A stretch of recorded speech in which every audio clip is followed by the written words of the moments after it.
ស្រ័យដោយរដូវនេះជារដូវបុណ្យភ្ជុំបិណ្ឌដែលតាមប្រពៃណីទំនៀមទម្លាប់របស់ពុទ្ធសាសនិកជនខ្មែរតែងតែគោរពប្រណិប័តតាំងពីដើមរឿងមកប្រជាជនខ្មែរគ្រប់ជាន់ថ្នាក់នៅទូទាំងប្រទេសកំពុងតែសប្បាយរីករាយនឹងការប្រារព្ធពិធីបុណ្យនេះយើងមានព័ត៌មានទាក់ទងនឹងសកម្មភាពរបស់ប្រជាពលរដ្ឋខ្មែរដែលបានប្រារព្ធពិធីបុណ្យកាន់បិណ្ឌនៅតាមទីអារាមនានាតាមទម្លាប់របស់ខ្លួននៅពេលនេះយើងមានព័ត៌មានមួយដែលលោកគ្រូអ្នកគ្រូនិងសិស្សានុសិស្សនៅសាលាឯកជនមួយបានទៅចូលរួមធ្វើបុណ្យដាក់បិណ្ឌនៅវត្តមួយក្នុងស្រុកកណ្ដាលស្ទឹងខេត្តកណ្ដាល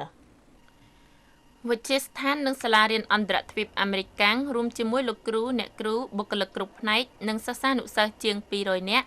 បានចូលរួមកាន់បិណ្ឌជាមួយប្រជាពុទ្ធបរិស័ទវេនបិណ្ឌចំណុះជើងវត្តវិហារកំបោរនៅភូមិកន្ទោកឃុំកន្ទោកស្រុកកណ្ដាលស្ទឹងខេត្តកណ្ដាលដើម្បីឧទ្ទិសមគ្គផលកុសលផលបុណ្យជូនដល់បុព្វការីជននិងវីរៈជនស្នេហាជាតិដែលបានបូជាអាយុជីវិតក្នុងបុព្វហេតុប្រទេសជាតិនៅក្នុងឱកាសនោះដែរក្រៅពីប្រគេនទេយ្យទានគ្រឿងឧបភោគនិងសម្ភារៈដល់ព្រះសង្ឃប្រតិភូសាលានេះក៏បានប្រគេនថវិកាសម្រាប់កសាងវត្តនិងបានធ្វើទានដល់តាជីយាយជីនៅទីនោះផងដែរទូរទស្សនិកជនជាទីគោរពព័ត៌មានសហគមន៍ជាតិរបស់ទូរទស្សន៍ជាតិកម្ពុជាដែលលោកអ្នកទៅបានទស្សនានាពេលនេះចាប់តែប៉ុណ្ណេះសូមថ្លែងអំណរគុណចំពោះការទស្សនារបស់លោកអ្នកសូមជម្រាបលា